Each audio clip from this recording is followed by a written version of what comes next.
Auzubillahiminasyaitonirrajim. Bismillahirrahmanirrahim. Assalamualaikum warahmatullahi wabarakatuh. Waalaikumsalam warahmatullahi wabarakatuh. Jamaah. Iya. Oh, jamaah. Iya. Alhamdulillah. Alhamdulillahirabbil alamin wassalatu wassalamu ala asrofil anbiya'i wal mursalin wa ala alihi washabihi ajmain amma ba'du. Alhamdulillah jamaah, bertemu lagi bersama saya Mikdad Adausi, tentunya di Islam Itu Indah. Seperti biasa di pagi hari ini kita akan belajar bersama-sama dengan guru-guru kita yang luar biasa. Kita sapa dulu, ada Ustadz Maulana. Izin Ustadz, apa kabar? Sehat? Baik, sehat. Alhamdulillah. Masya Senang Allah. rasanya menyapa jamaah di rumah itu satu kebahagiaan. Dapat salam pagi-pagi loh. Masya Allah. Berarti assalamualaikum. Waalaikumsalam warahmatullahi wabarakatuh. Doa, Amin ya pagi. Allah ya Rabbal Alamin. Semangat ya Ustadz untuk bagi-bagi ilmunya ya. Kita sapa juga ada Ustadz Syam. Masya Allah. Ustadz gimana, barokah, sehat ya? Alhamdulillah. Udah bisa Sehat. ngapain sekarang? Udah bisa mendengarkan ngaji, belum bisa Masya ngaji, Allah. masih mendengarkan. Amin, mudah-mudahan sehat selalu. Semangat ya Iya, Ustadz amin. Syam ya. Ustadz Zanada, udah lama gak ketemu nih, sehat ya? Alhamdulillah Mas Mikdad. Alhamdulillah. Sehat Mas Mikdad ya? Alhamdulillah sehat. Baik, langsung aja jamaah, seperti biasa nih hari ini kita akan membahas sesuatu yang menarik. Jamaah, menikah itu adalah sebuah tujuan dari sepasang kekasih. Membina bahtera rumah tangga yang sakinah, mawaddah, warahmah adalah kebanggaannya.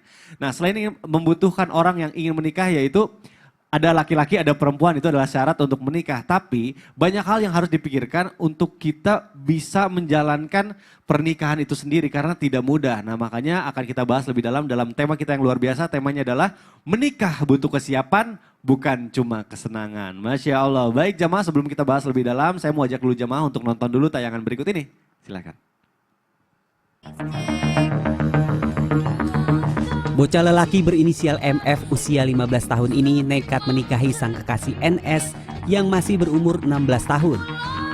Kedua sejoli yang masih duduk di bangku SMP ini melangsungkan resepsi pernikahan di Kelurahan Wiring Palanai, Kabupaten Wajo, Sulawesi Selatan pada Minggu 22 Mei lalu. Sejumlah foto dan video yang diupload rekan dan keluarga mempelai saat menghadiri acara langsung viral dan memicu reaksi netizen di sosial media. Alasan menikah muda dipilih oleh mempelai pria MF karena takut kekasihnya direbut orang lain. Akad nikah dilangsungkan siri setelah tidak mendapat izin dari kantor urusan agama dan pemerintah setempat. Pihak KUA mengungkap bahwa berkas mempelai sebelumnya sempat masuk ke kantor, namun berkas tersebut ditolak. Selanjutnya acara pernikahan pun berlangsung tanpa sepengetahuan pihak KUA. Waduh, subhanallah, menarik sekali nih. Ustadz Maulana, waktu SMP itu aku lagi sibuk ekstrakurikuler, lagi basket, lagi main lobby ngulik internet. Ini Masya Allah, memilih menikah agar kekasihnya tidak diambil oleh orang lain. Wah, posesif banget ya, tapi Masya Allah. Nah, sebenarnya itu logis dan wajar ya, takut kehilangan seseorang kita cintai. Namun bagaimana nih, seperti kondisi di tayangan yang kita saksikan bersama-sama, kalau pasangan tersebut belum cukup umur, boleh nggak sih memakai alasan menikah karena menghindari zina, dan apakah ada batas umur dalam menikah menurut pandangan Islam? Mohon penjelasannya guru, silakan. Masya Allah, tabarakallah, izin Ustaz Sam dan Ustaz Sanada.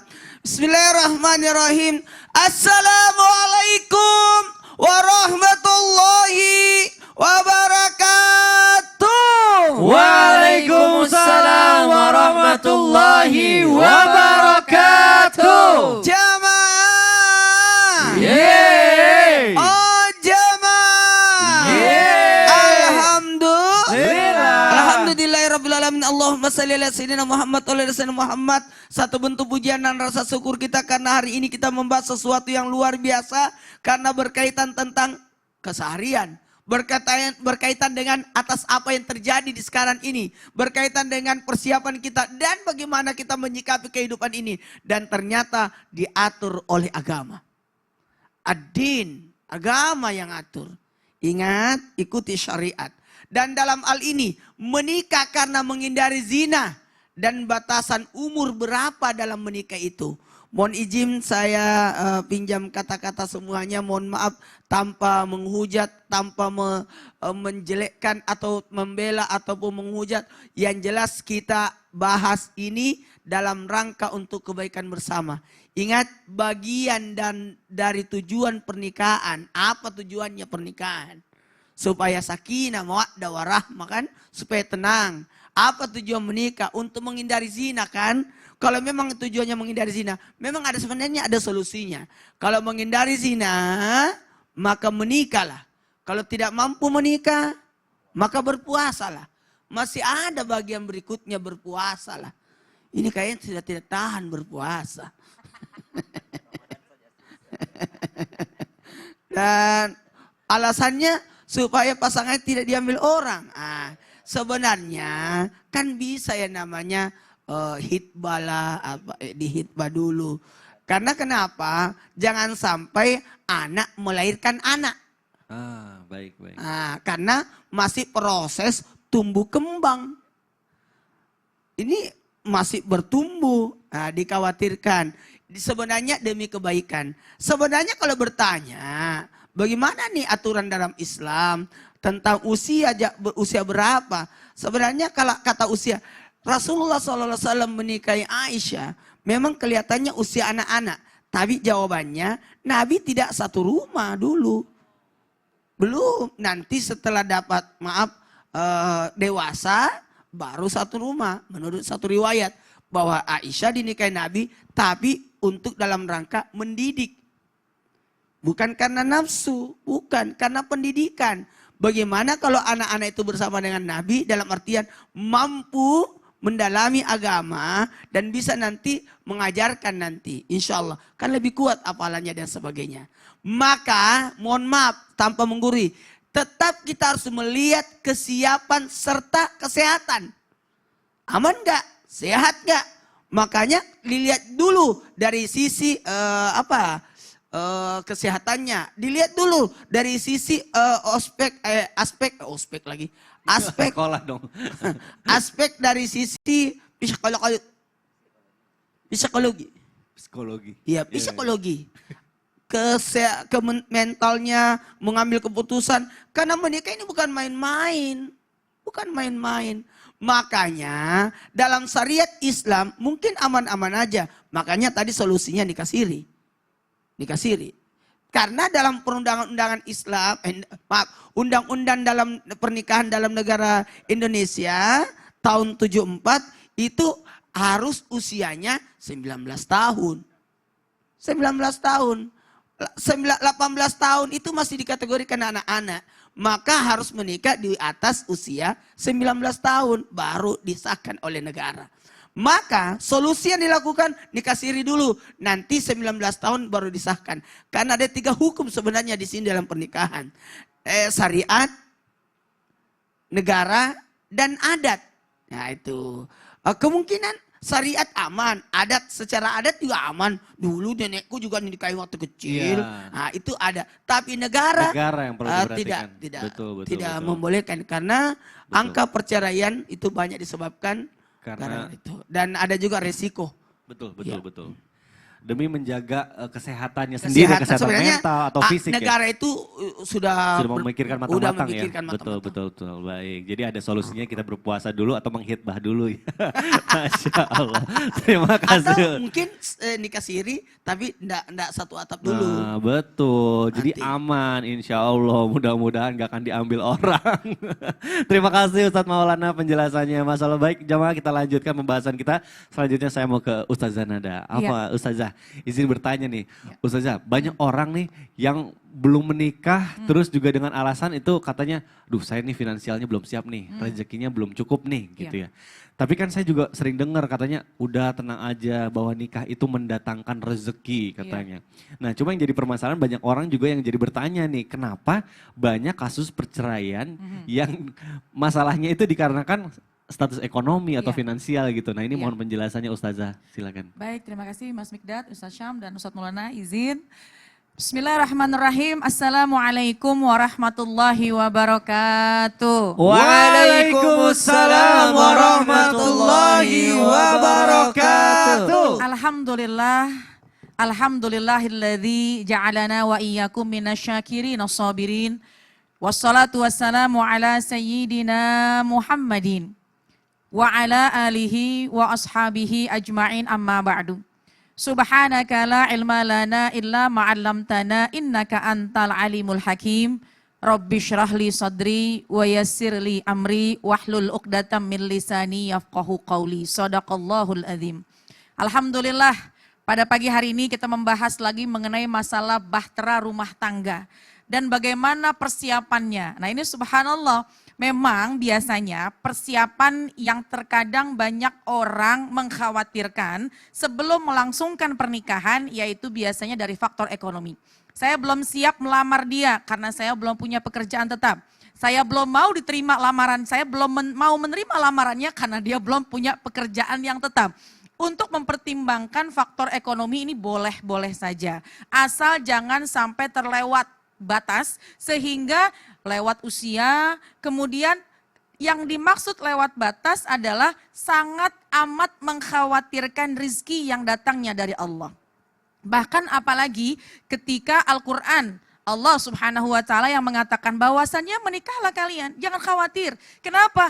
Karena kalau kalian menikah, jangan khawatir, yughnihimullahu min fadlih. Kalian nanti akan diberikan kekayaan, kalian akan diberikan kecukupan. Allah kan yang memiliki segala-galanya. Bahkan dalam ucapan salah seorang ulama, yaitu ini juga salah seorang sahabat ya, salah seorang sahabat Abdullah bin Mas'ud mengatakan bahwasannya iltamisu fin nikah, iltamisul ghina fin nikah. Carilah kekayaan itu dengan menikah. Jadi maknanya mencari kekayaan dalam pernikahan, maknanya apa? Ini bukan kaya secara khusus bahwa kaya harta saja, tapi kaya dari sisi kaya hati. Kalau kita kaya hati, insya Allah akan jadi orang yang qanaah. Kemudian ada juga yang namanya kaya jiwa kita, insya Allah kita akan menjadi orang yang bersyukur. Dan besar kemungkinannya Allah akan kayakan harta. Yang dimaksud kaya harta bukan berlebih-lebihan. Tapi ketika kita butuh, ketika kita inginkan, min haitsu la yahtasib. Allah akan kasih rezeki itu dari yang tidak disangka-sangka. Jadi sebuah keyakinan yang harus kita tanamkan. Ketika kita ingin menikah, bahwasanya Allah tidak akan lalaikan. Allah tidak akan susahkan sesiapa orang yang akan menikah. Karena nikah itu adalah ibadah. Dalam pernikahan ada yang namanya kesulitan dalam harta, kesulitan dalam ekonomi, itu faktor dari sisi ujian ya. Jelaskan Allah juga cantumkan dalam Al-Qur'an, a'udzubillahi minasyaitonirrajim, walanabluwannakum bisyai'in minal khauf wal ju' wa naqsi minal amwal wal anfus wath thamarat wa basyirus sabirin alladzina idza asabathum musibah qalu inna lillahi wa inna ilaihi raji'un. Ini semua kita di muka bumi ini pasti diberikan ujian dengan berbagai macam ujian. Ada dalam pernikahan bukan saja ujiannya Mas Mikdad dari faktor ekonomi. Tapi mungkin ujiannya dari anak, ujian dari pasangan, ujian dari saudara ipar misalnya. Banyak sekali ujiannya dan itu biasanya bisa menjadikan alasan perceraian. Jadi bukan salah satunya ekonomi. Tentu perlu dipertimbangkan ketika mau melangsungkan pernikahan, tapi jangan jadikan itu alasan kuat sehingga menunda-nunda pernikahan. Wallahu a'lam bishawab. Waduh, Masya Allah. Mudah-mudahan ini jadi apa ya, pertimbangan juga gitu. Maksudnya jangan terlalu takut, tapi kita juga harus menyiapkan matang-matang sesuai dengan tema kita hari ini nih, Masya Allah. Baik jamaah, kita lanjutkan nih, kita bicara soal persiapan menuju menikah itu bukan hanya kesenangan gitu ya. Nah selanjutnya saya mau ke Ustaz Syam nih. Ustaz Syam, apa nih? Tentang apa lagi nih? Kita kan setelah berkeluarga ya, Yeah. Ustaz Syam setelah menjadi suaminya Kak Jihan itu pasti punya tanggung jawab lebih gitu dibandingkan Bener. waktu dulu masih sendiri, ya kan? Bener. Sama, nah saya juga nih sebagai suami pasti aduh tanggung jawabnya apa aja, begitu juga sebaliknya istri gitu ya. Nah bagaimana nih jika setelah menikah itu salah satu atau bahkan keduanya tidak menjalankan tanggung jawab seperti yang seharusnya. Misalnya istri katakanlah, meskipun nggak tahu ya apakah memasak itu ada tanggung jawab atau bukan. Cuma sepertinya kalau laki-laki mencari nafkah itu adalah tanggung jawab. Nah bagaimana kalau laki-laki tidak mencari nafkah gitu? Apakah itu pernikahannya dianggap sah atau tidak tuh? Mohon penjelasannya Ustaz. Silakan. Sebenarnya mencari nafkah itu enggak wajib. Nah masa sih? Yang wajib itu memberi nafkah. Oh begitu. betul.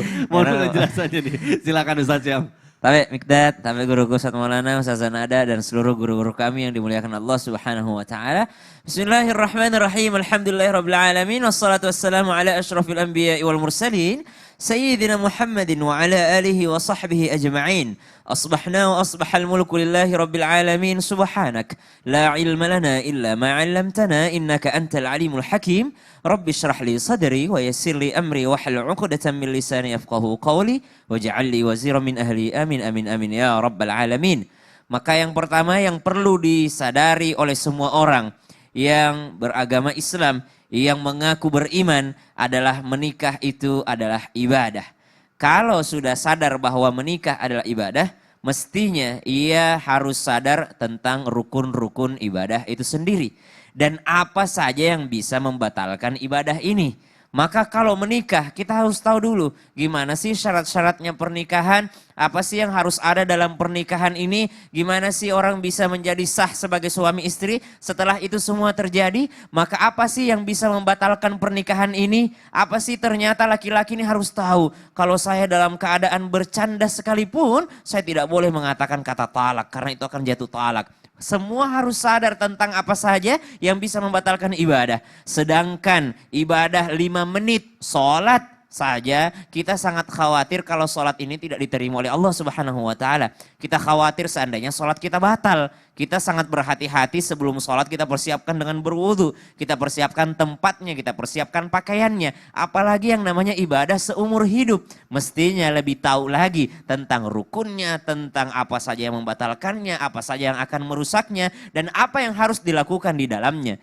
Yang kedua, setelah yakni mengetahui daripada rukun-rukunnya sehingga sah menjadi ibadah, yang kedua harus tahu kewajibannya masing-masing. Kewajiban seorang laki-laki adalah setelah mengambil alih pertanggungjawaban dari orang tua perempuan kepada dirinya yang sekarang berstatus sebagai suaminya, maka tanggung jawab yang paling penting adalah bagaimana ia mampu untuk mendekatkan istrinya kepada Allah Subhanahu wa taala. Dan ini yang paling sering dilupakan. Banyak yang memikirkan nafkah itu materi, yang penting dia kenyang, yang penting dia bisa tidur nyenyak. Subhanallah. Padahal tujuan ibadah itu agar lebih mendekatkan diri lagi kepada Allah Subhanahu wa taala. Maka tanggung jawab sebagai seorang imam bagaimana ia menjadikan makmumnya atau istrinya menjadi orang yang lebih dekat kepada Allah Subhanahu wa taala. Dan ini tidak akan mungkin bisa terjadi tanpa adanya ilmu pengetahuan. Maka yang pertama nafkahnya adalah nafkah pendidikan, baru setelahnya nafkah makanan, nafkah tempat tinggal, nafkah pakaian, dan ini semua adalah hasil jadinya.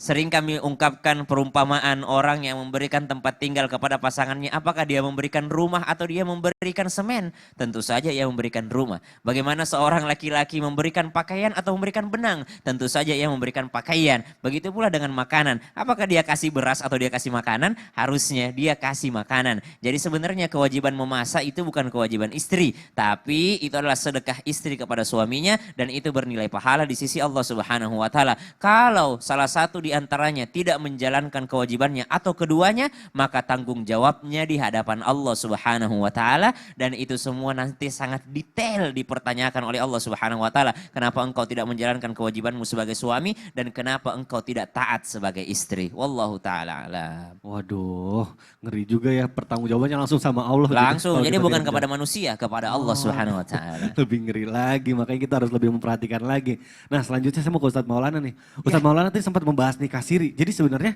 milih nikah siri atau nikah resmi aja nih Ustadz? Astagfirullahaladzim, Mikdad, istri lagi hamil nonton di rumah. Ngapain ngomong-ngomong seperti itu? Bukan. Astagfirullahaladzim Ustadz, bukan kayak gitu. Itu bukan pertanyaan aku. Itu tadi pertanyaan mewakili jamaah gitu. Soalnya orang tuh banyak yang bertanya-tanya tuh jamaah di rumah. Kenapa sih ada orang yang memilih nikah siri, ada orang yang memilih nikah resmi gitu loh. Kirain Mikdad ada rencana. Ayo jamaah yang ada di rumah, saya mau tanya nih. Pilih mana?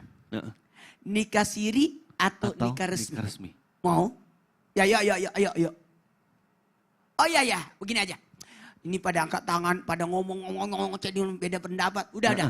Insya Allah setelah ini kita akan jawab. Bener ya? Apakah Bener nikah ya? siri atau nikah resmi? Setelah yang satu ini. Jamaah. Alhamdulillah. Nikah resmi atau nikah siri? Nikah resmi lah kalau saya.